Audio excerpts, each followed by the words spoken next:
Jesus, you're all that I want. I am resting here in your arms. Everything I'll ever need is in your presence. Your love is all that I need, and I found it there in your heart. Isn't too hard to see, it's nothing better. It isn't too hard to see. It's nothing better. It's nothing better. Welcome to Journey to Service, episode number 49. Once, many weeks ago, I sat here and had a conversation with Randall Earl Kaiser, who was running for the mayorship of Calgary, the real mayorship of Calgary, as opposed to just the sovereign mayoralty, which he already holds and has been holding for I don't know how long. But Randall Earl has joined us again this week. And Randall, welcome back. How are you doing, my friend? Oh, I'm doing pretty good, brother. It's been a bit of a rough week. I had, something going on with my physical essence for a week now, and it's like been a bit of a challenge, but it's okay. We're hearing a little bit of that in your voice, that little bit of physical changing going on. So, but you're feeling not too bad, given that you have that condition right now? Oh yeah. I mean, the first couple of days were headaches and pains and stuff, and then since then it's typical what people refer to as cold symptoms, so snotty and stuff, but Yep. hasn't slowed down my physical activity or anything. I just keep going and it'll work its way through. So This too will pass. This too shall pass. Yes, it will. How has this week gone for you, and what kind of progress report can you tell us about DOSM or just your own general activities?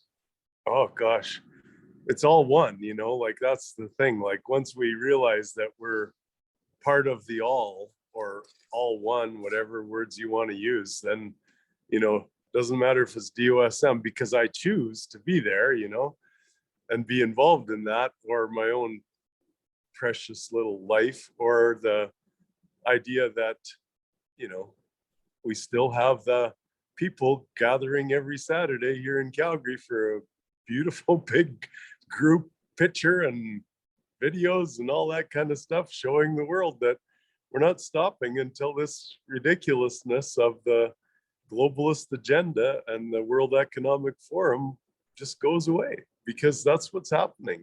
It's disintegrating in front of our eyes, and they've given us more words to use and more language to explain what it is. Small I, small t, the kind of the nasty shit that's trying to, tried to control the minds of the masses all of this time, but it's failing, and it's obviously failing. So it's all one thing, Yeah. I don't know, we could start on any one of those, whichever one you pick. Well, what comes to mind to me is, a certain resilience, if you will. That's kind of the word that comes to me. I personally, am feeling kind of at times emotionally down, and I don't know, just wanting a change, but looking outside of myself for a change. And I know that if you're always waiting for something outside of yourself to change, that it's a lot tougher grind. But what I've noticed with you is that you're very steady, and the reason you're steady is because you come from the inside. It seems to me, from where I stand, where you hold this vision, you hold this feeling of everything is as it should be, everything is great, everything's fantastic. There's these things going on, of course, that you don't necessarily agree with, but it doesn't stop you from being you. And so I see that as a certain kind of resilience. You don't buy into the things that we hear. I can't come up with a word right now, but the narrative, that's the word I was looking for. You live your life and you enjoy your life, and it's very evident, even if you do happen to have a few bodily conditions right now that you're going through. I'm even feeling cautious to say the word cold now. Look at that. I mean, it's kind of silly to to play around, but you know, it looks like you have a cold, and you know, it's not a bad word. So I don't know, how do you feel about the word resilience? Yeah, no doubt, brother. There's dedication, focus, resilience. Those words are huge, you know. And I don't know, like if I wanted to explain why I feel like I do every day, it's because I start my day with a very stringent self-mastery plan, you know, like I start with a meditation practice quietly to get myself kind of awoke, if you want to call it that, and then into deep breathing exercises, whether I've got a cold or not, or whatever that's going on, you know, deep breathing exercises. Then I go through a gratitude meditation, and finally some exercises. And you know, it's self-mastery every day. And in that period of time, I'm saying prayers, if you will, like, you know, the prayer that I talk about, "O cosmic breather of all radiance and vibration," that one, I say it a number of times each morning. And when I'm going through this, you know, hour or two of, depends on how many messages I'm picking up in between, but you know, it can take me anywhere from an hour to 2 hours to go through this self-mastery process, and then start to accept and entertain your day. And you know, my days include dedicated, you know, for months now, direct communication with two people, the prince who's in Russia, and finally, thank God, you know, long as everything keeps going the way it's going, he's going to be out of there today. And I mean, my God, the man spent almost 7 days. I think it is over 7 days now in the frickin' terminal. Like, a friend of mine said to me, it reminds me of the Tom Hanks movie Terminal. And I never watched that movie before. I don't know if you have, but Yeah, I have. I enjoyed it too, actually. It was quite funny. I might have to look that one up, because my God, could you imagine staying, you know, 7 days because of hitches that have happened in a airport terminal in Russia? Like, my God, sleeping on the floor or on a bench or something, you know, no pillow, just his jacket or whatever. And the man is not, you know, feeling that well anyway. He's just getting over a frozen foot that, you know, is still causing him havoc and grief and whatnot. God, it's just, you know, that kind of resilience wears off on me. And I'm like, holy shit, if he can do it, I can hang in there, you know, with him. And we communicated every day through this, and we communicate every day for months. I've become so close to him and his wife, Princess Christina, in South America, that, you know, maybe that's partly why I even got myself sick, because she got sick. You know, she got herself in a real dither, like, you know, concerned over this stuff. And, you know, the idea of leaving emotions out of things is really, really difficult. And I'm not going to say it's more so for a woman than a man, but it took its toll on her, and she got, you know, deathly sick almost. You know, she was running a fever of, you know, extreme fever for 4 or 5 days. She said she lost a bunch of hair and lost like 10 pounds in weight. And I mean, I haven't lost any weight from my little bout of whatever the hell you want to call what's going on, but, or if I have, it's very little. But man, she had a real tough go. So, and again, it's the dedication and resilience of three people that are, you know what we've got here when it comes to dynastic order of St. Marian, know how it's all interlinked to the banking system, and how we work so diligently together to get these processes done, and knowing that it takes that integration of the minds of at least the three that are dedicated to it, and then a number of other people that we're working with all the time, of course, as well.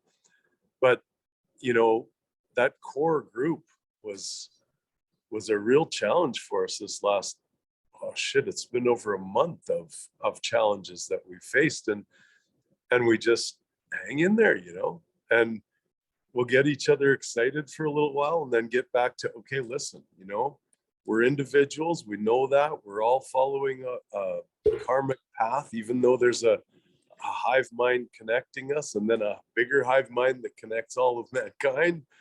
Like we have this holistic understanding, as well as dedication and resilience and focus on what we're doing. So, bit of an intro. Is there any one thing, or is it a combination of things? I'm just trying to think of, is there any one thing that's sort of like your rock that really helps you to stay the course? I mean, you've said a lot here already, and it sounds like the connection to those two really helps a lot too, because each one of them has their own challenges and commitments that they stick with, and that's inspiring for you. But is there any one thing on a personal side for you that you would say is kind of like your rock that keeps you kind of on track? Well, I'd say spirituality is probably the one thing between the three of us, because as you know, William, dynastic order of Saint Miriam is based on, the spiritual story of Jesus Christ's mother, Mary, her son Jesus, her other son Andrew, and children and families that descended from that, right? So we don't have that mystical Roman Catholic belief system, but the Orthodox Christian church, which is Russian Orthodox, that Alexei definitely is a strong believer in, has the natural sense to think in terms of Miriam, as in Mother Mary, Jesus and Mary, their daughter Sarah, and descendants and whatnot. And from the time I met these people, it was like, we're related to them, but they never ever once said that I'm not. It's like they had the ability and the funding, I guess you could say, at the time to trace their DNA. I never did, so it's okay. Like we just accept that we've got the similar beliefs in natural stories, in the love, just simply love of Jesus Christ, like just without going into a bunch of details or any religious dogma or anything. That man, the pattern man that I follow, is all about love. So when we get excited or our emotions get out of hand, or if we get and it never gets that far, don't get me wrong, but if it ever gets to the point of what are we going to do, gosh, then it's just, okay, where's our faith? That's our faith is in the love in Jesus Christ. So that's the basis, I'd say. I've seen you, for almost a full year now on these shows, and we've traveled a fair distance here. Okay, I mean, obviously your focus back when we first started was on the mayorship of Calgary, since there was an opportunity there. But it seems to me that you personally have gone through quite a shift in your demeanor. I don't think you were doing meditation at all, were you, a year ago? It only started, well, daily meditation, it was just over a year ago. I think I was invited by a young lady named Andrea Grace to a solstice meditation. And I found it so healing and so comforting that was the first day I started. So 2021. So a little over a year ago that I've done daily meditations, and then I added, more to it. Like I just kept adding the breathing exercises, which I do once in a while. I just said, what, do that every day too. And then the gratitude stuff. So yeah, it's been this last year has been major inner work in that meditative. And I know you do that every day too, William. Like it's a big part of life as a human to just find that space and find that time, make that time for meditative practices. Yes. Yeah, it definitely is an opportunity for you to settle your thoughts, settle your mind, and just refocus, just even calm down, let your body relax for a little, let your mind relax a little bit. Although from experience, I can tell you, for anyone who doesn't practice meditation, that when you first start, yeah, it's very challenging because your mind's going all over the place. But the thing is, at least the way I do meditation, is that we're not trying to do anything. There's no goal to it as far as trying to force your mind to be quiet or to get to a certain place. It's just about settling. It's just about calming down and allowing. It really is about allowing, for me, at least in my experience. It's allowing everything to be as it is and just be okay with it. Like if emotion comes up, don't deny the emotion, feel the emotion. And in some cases, people will have emotional reactions like tears or maybe feel angry, or different things will come up. So if anyone's interested in that meditation practice, obviously you got to find something that works for you. And there's all different kinds of meditation, but the kind of meditation I do is basically just being quiet for an hour is great. If you can do more, that's even better. I know I do sometimes 1 hour, sometimes 2. And everyone sort of finds what their own comfort zone is in that, and then push that comfort zone a little bit too. Randall, you mentioned breathing exercises. I don't think we ever talked about that. Would you be willing to share a little bit about what your breathing exercises look like and what you go through? Sure. We, I started with Wim Hof. Many people will be familiar with that name. I think he's Swedish, but he is. Now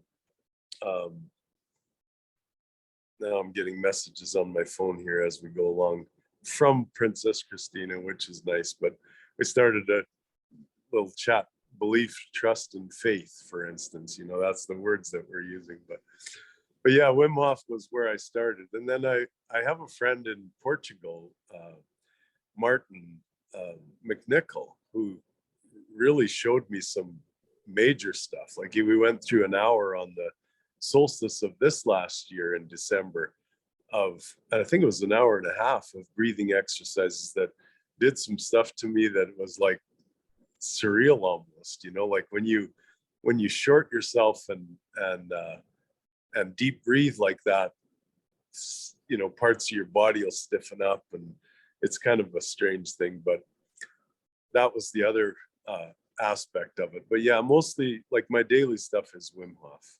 Cool. And then even the cold shower thing. Like every day when I finish my shower, I turn her on cold and I zap myself for the last couple minutes. And I'll tell you, that gets your breathing going by doing that. That's for sure. Nothing like that ice cold Calgary water. Woohoo! You betcha. That I'm going to jump ship a little bit, although it's Sure. related to what we just talked about. And I don't know if you have anything more to report, but one of the things that I know you spoke of on some of your videos, especially right after the election, the Calgary Mayoral election, was the water. Was about the water. It was about the fluoridation of water, and there was talk of it coming back. Do you have anything more to report on that? You said Calgary had the leadership had decided they were going to do that.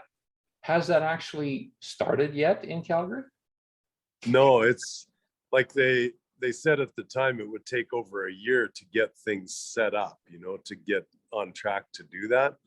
So there's no doubt this whole ridiculous agenda that we're facing is going to fail before then, right? Because there's no way that anyone on earth can have, common sense to think that the majority of Calgarians via a democratic vote decided to put that poison in the water. I mean, God, they only got 100, if the, polls are correct, 137 or 167,000 votes.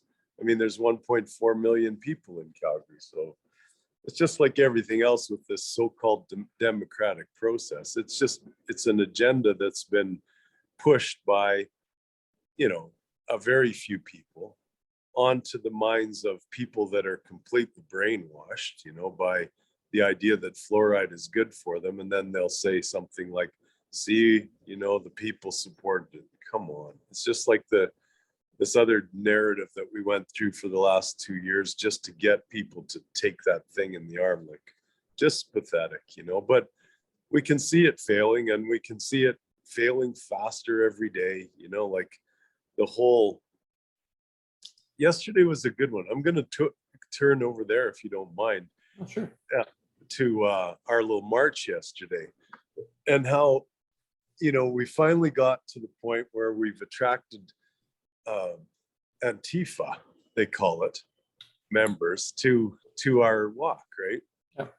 So 3 weeks ago, there was just a couple of these young ladies in drag, if they were ladies even, in the middle of the street as we were coming towards them, with like a dozen cops protecting them, and they were standing there giving us the finger and swearing and cussing at the crowd as we walked by with thousands of people, right? But whatever, you know, it was just, everybody got over that pretty quick. Well, it was a little bit more the next weekend. Somebody even threw a smoke bomb in the crowd or something like that.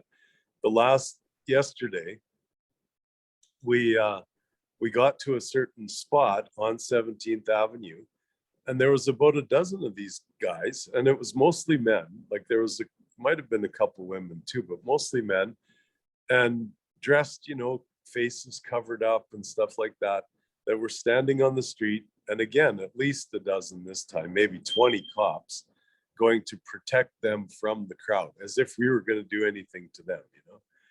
So they stood right in the middle of the street. So it was, we had to turn then, you know, and we went down some residential streets.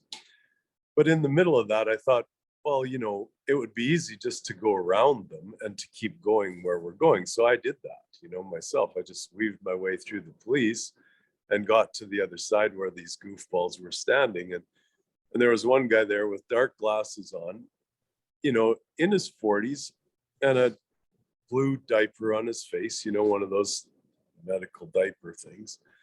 And he and his sign said that the Calgary City Police funding this fascist march needs to stop. That was what he was trying to say. He was trying to say that this group of happy, loving women, children, men, you know, dancing in the streets were the fascists, right?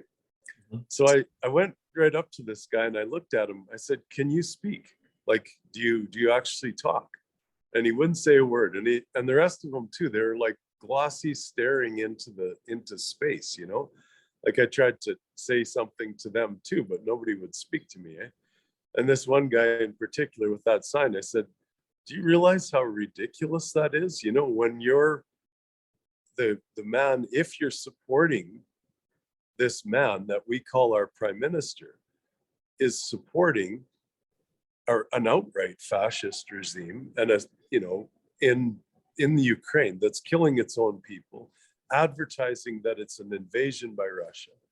You know, it's just incredible that." And I tried to talk, but I could see I was going to get nowhere with this man. He didn't want to respond whatsoever. He just wanted to stand there. So, but again, that leads to not just the fact that we could have kept going through, but we chose to just go down another street.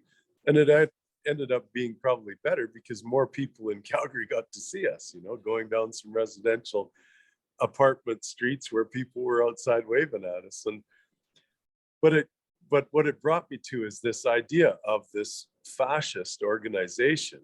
You know, it's not so much communism that we're fighting here, or that there's a fight against. It is outright fascism, you know, like Khazarian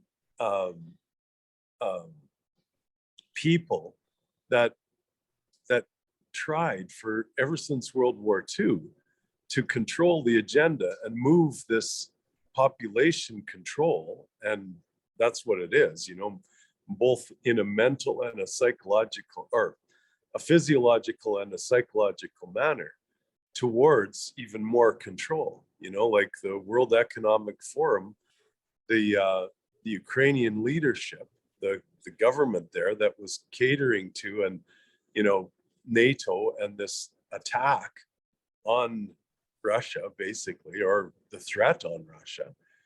Like, all of that is the same story. And this prime minister that we have here in Canada is the same thing, and fascist dictator. And I don't like to call names, but it is what it is. We know who won World War II.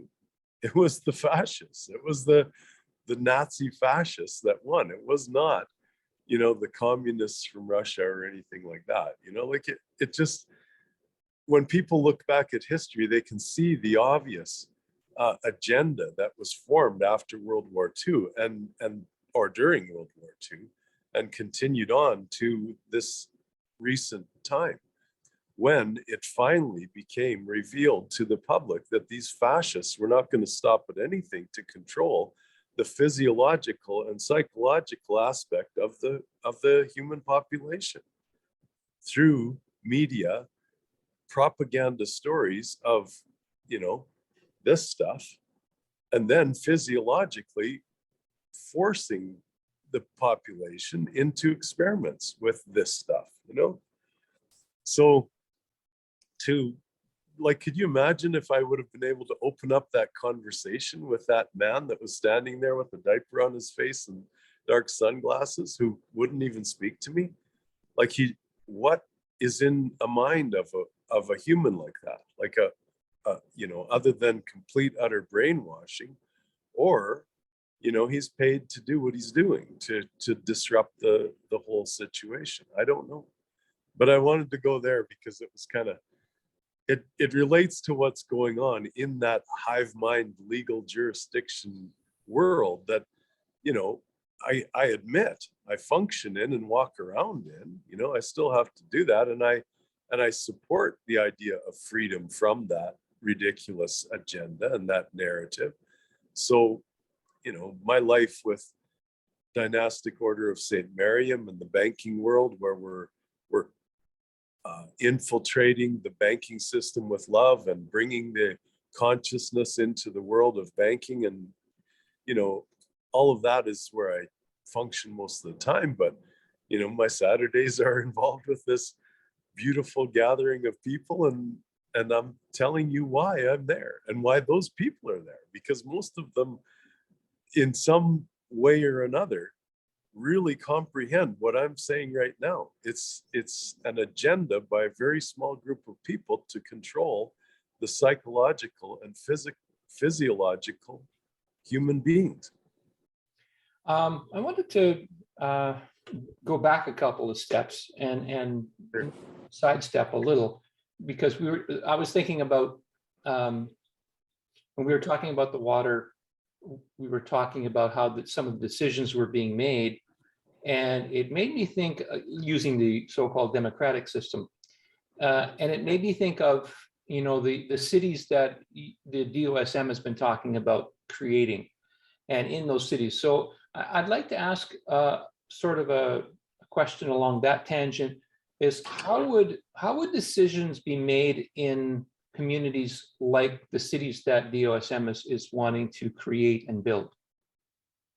Well, we're still going to consider what we call councils, so there'll be people that are elders that are, have wisdom as well as intelligence, whatever you want to call it, knowledge and capabilities in their perfect world, or in their professional world.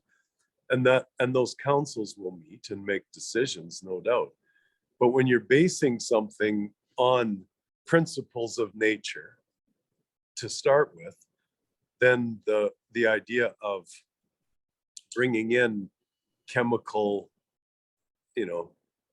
non-natural, or I shouldn't call it non-natural, because even chemicals are considered natural. But if you're going to make alterations to food or water or anything like that, your foundation is already there in a natural sense. So it's just not going to happen. Like, there'll be decisions technologically that have to be made. And when it comes to structures or infrastructure, like, say, communication and media and whatnot, there's obviously going to be metals involved, and different infrastructure there that involves possibly even some chemical interactions. I don't know. But generally speaking, the food and the water and the clothing and the housing of the people and stuff is all based on a foundation, right? Which we've got described in 40 some pages, which is one of, that's like an executive summary of hundreds of pages of work that's been done, and years of mental work that have been done by people who think in terms of natural community and self-healing and remedies rather than medical cures or medical intervention and allopathy and all of that stuff. So those will be the elders, instead of bringing in scientists to sit on a board or something like that. Like, that's all, I guess. Are some of these executive summaries and other documents available on the DOSM site at this point, or can people see them or request them at all? Yeah, for sure. We can link the Andromeda City project at the bottom of this video again, William, because it's on our website, do-sm.com, I believe, but we'll put it for you. Yeah. And yeah, there's I think it's 46-page document that shows some photographs and writes up some of or gives some text and some literature on what we're planning.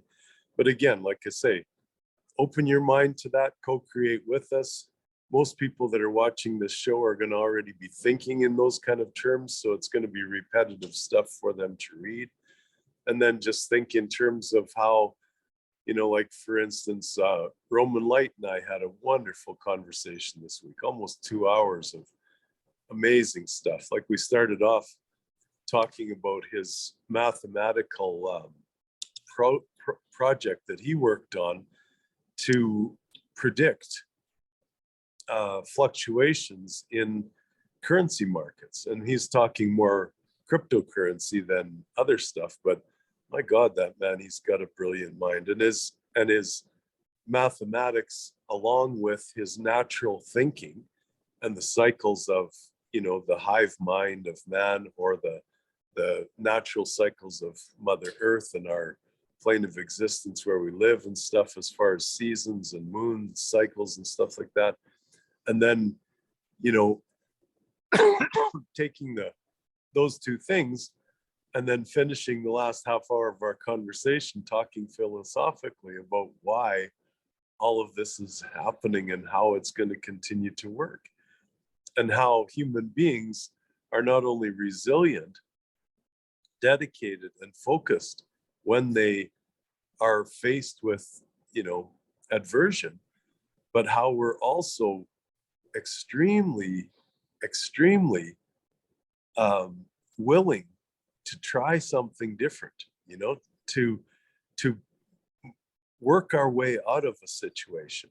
And that's why this whole idea of, one world control or World Economic Forum, the world bullshit stories that they try to feed us with that narrative, will never ever work, because you can't control the minds of people. You may be able to manipulate and exploit them, but there's no control that's going to ever happen. We will work our way out of this, and we are working our way out of anything. So I'm wondering, first question is about Roman's interview. Can that be seen on his channel, or I don't think was a copy on your channel yet, is there? Yeah, no, we didn't do it on live. We just did it. Just the two of us had a long visit. He wanted to express with his screenshots, so we did it on Zoom, but we didn't record it. Right. But it was, just a meeting between the two of us, because I've never really focused much attention on cryptocurrencies. Like, I'm, stayed focused on the off-ledger accounts, and he knows that.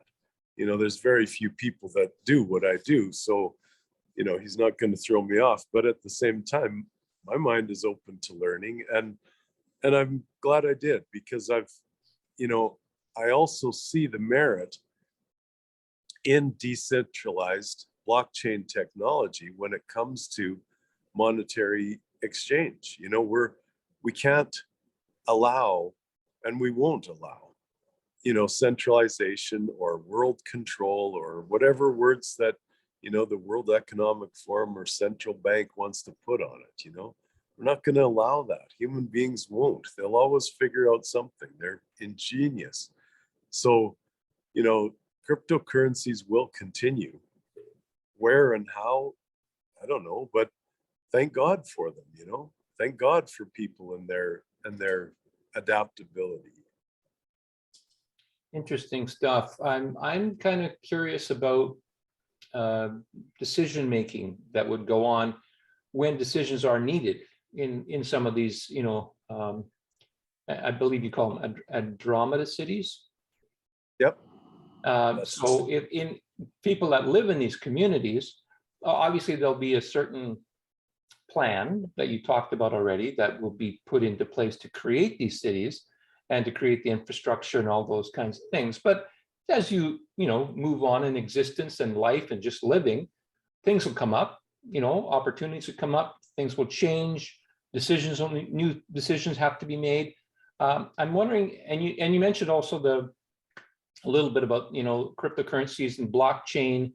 And I was thinking about the quantum financial system, and I've heard something called the quantum voting system, which is kind of related to that. Whether that gets integrated or not, who knows? But the concept was with the quantum voting system, if such a thing exists and were to come into play, is that it gives everyone an opportunity to vote on, you know, decisions as a whole, or at least be able to, I don't know if vote's the right word, but to at least put in their input into the, you know, the topic at hand, whatever that topic is.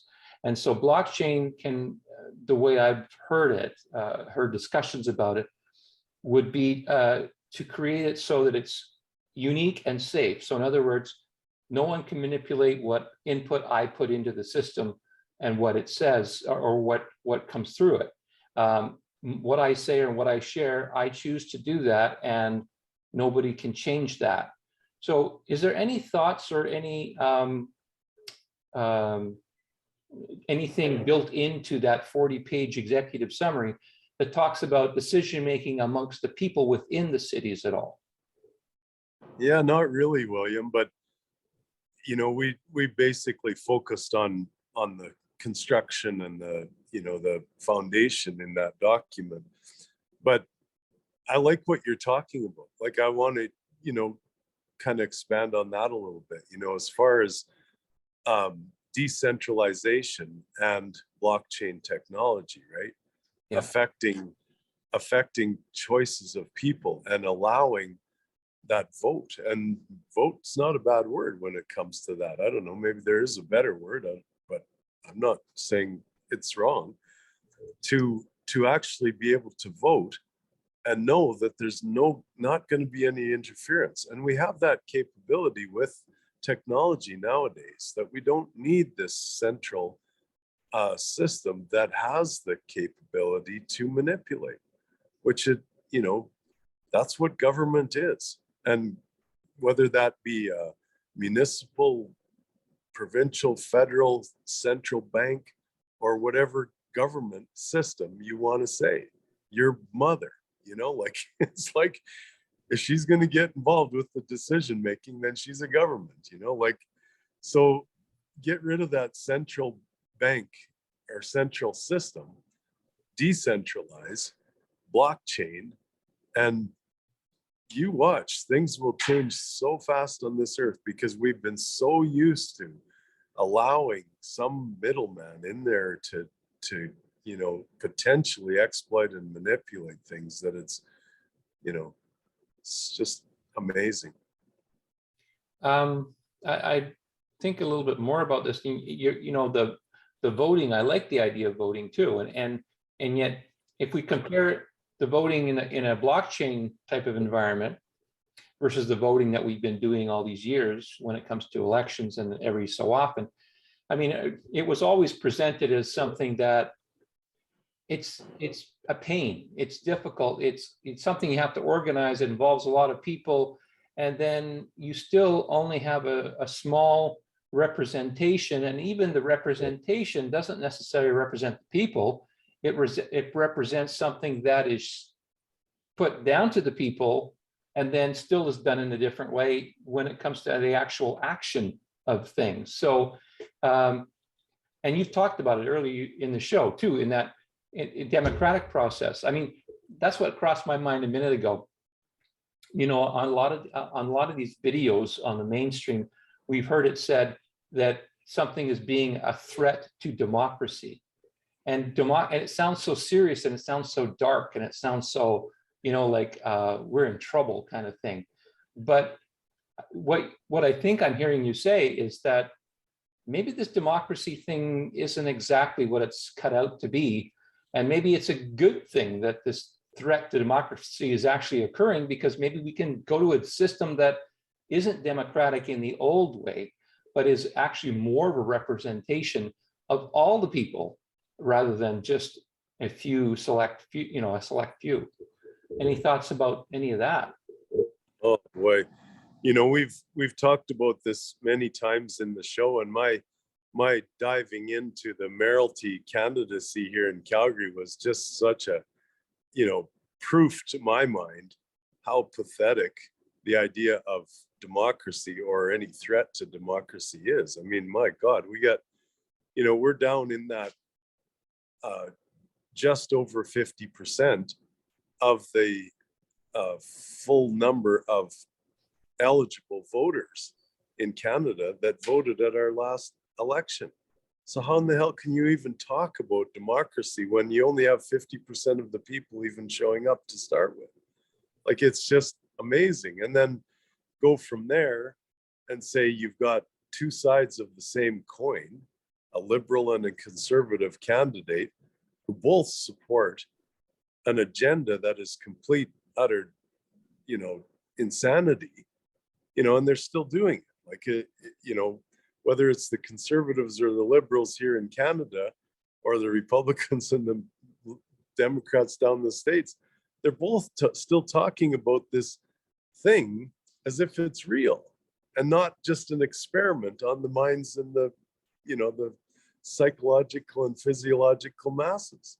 Like, it's just amazing. So how in the hell can you even take any of that bullshit seriously anymore? You know, like, it's revealed itself as such an utter disgrace after this last 2 years. Like, it's there's no way that humanity is going to go back to believing in that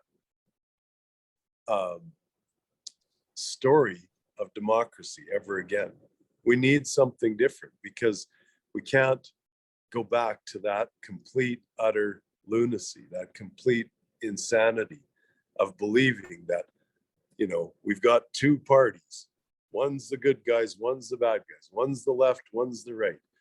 And we're going to choose between them with 50% of the electorate in these nations. Like, come on, you know. And I'm not promoting, don't get me wrong, not promoting any kind of, you know, dictatorship or totalitarianism or anything like that. There needs to be counsel. There needs to be some form of guidance for the people, of course, but it's got to be something new, you know. And what you've just explained, William, with blockchain technology and the capacity that we have now technologically wise for the people to actually use their phones or whatever the case is without the potential interruption of some ridiculous, insane government, you know, it's there and we're able to do it. And then, you know, once we've got to that point, you watch the elders, the council members, the people that are wise, that think in terms of common sense, that don't just rely on some hokey science story or some narrative to manipulate the masses. They'll step up, and they'll step up because we're already stepping up, like we're here now and we're ready to guide humanity to a new place beyond this ridiculous notion of these zombified people like Trudeau who cannot speak authentically. He cannot. If he doesn't have some, narrative in front of him and from his own entrenched, ingrained, poor, pathetic mind, one of the weakest individuals you could ever even imagine, let alone running a nation. Like, he's just sad. And for us to think that, we're going to attract more people like that, or that Chrystia Freeland, my God, standing out on the street with a Nazi sign, and they're going to try and downplay that, that she's not promoting the fascist Nazi regime of the Ukraine by holding up a sign and protest on the street. God, talk about rub it in the faces of the masses to see how insane these so-called leaders are. I'm getting a little off track there, sorry. That's okay. No, I was wondering too about, well, let's face it, in the last Canadian election, which was not that long ago, last November, I think it was, the turnout was very small. And it brings up a question. It's not a question I don't think you can answer, but maybe you can speculate on if you want to, maybe you have a comment on. But my thought is, if the turnout is that low, obviously there's reasons, all kinds of different reasons why people didn't go out to vote. But I'm just wondering if a big chunk of that reason was disillusionment. Why bother? Like that, I got to admit, for me, voting seems like an exercise in futility. To me, very much for the reasons you just said. If you vote for one on the one side or one on the other side, you end up getting the same thing, just in a slightly different color. But you don't really get any significant change that is good for the people, it seems to me. So, it's sort of that attitude of why bother, disillusionment, that kind of thing. I don't know how big that would be. I can only speculate. No one knows unless you talk to every individual person that didn't go and vote. But do you have any thoughts about, any of that? And how does that feel for you? A lot of reasons in the democratic system people didn't go out to vote is because they don't believe in the system anymore. That's good. And it's a good way to transition back out of the legal jurisdiction again, because it's easy to get caught in there and to try and figure it out and to say, this would change it or whatever. But the best way to change it is to be a sovereign human being, be a living woman or man on the land, responsible for yourself, knowing, that your life is your own responsibility. And the more that you can express yourself as a great woman or a great man, the more it's going to rub off on people around you, and you're going to change the world from within.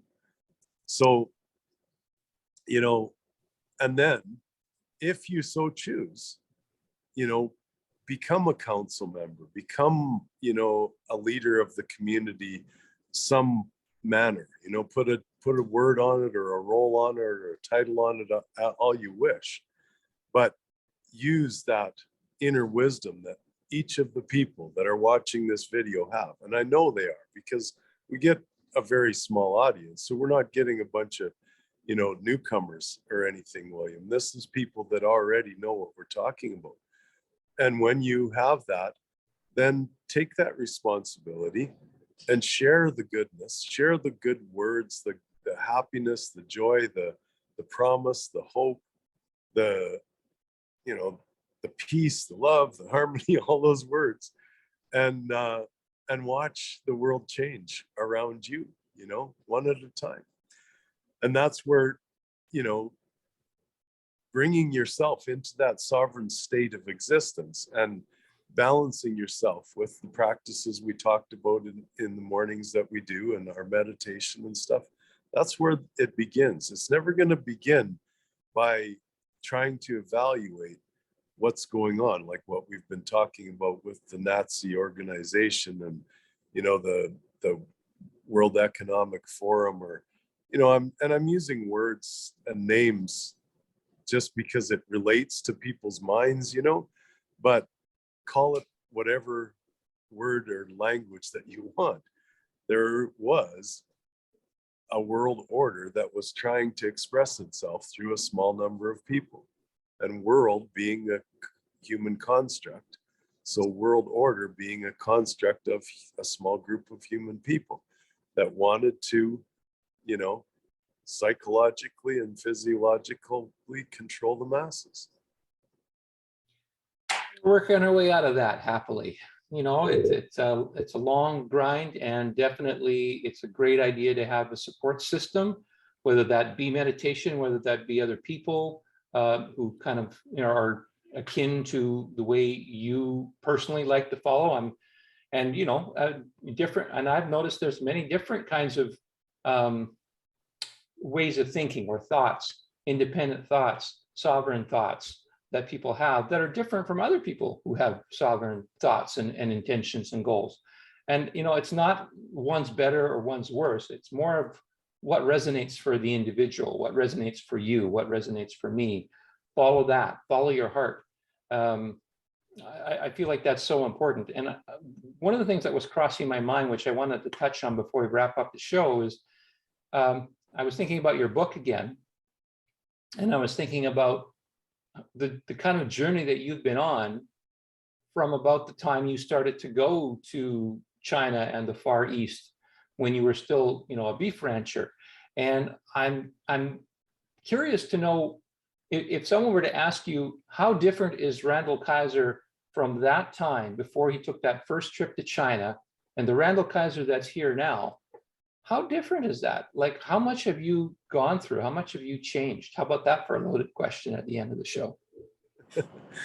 Well, I'm going to say not as much as you might think, like I may talk about meditative practices that I do now, but when I was on my ranch, and like my life was kind of meditative, like I had a routine of feeding the cattle, being with the cattle, being outside, away from media most of the time. Like I probably had way less temptation to go near the media while I was on my ranch than I do now, because I didn't have time. I was out with the cattle and out on the land.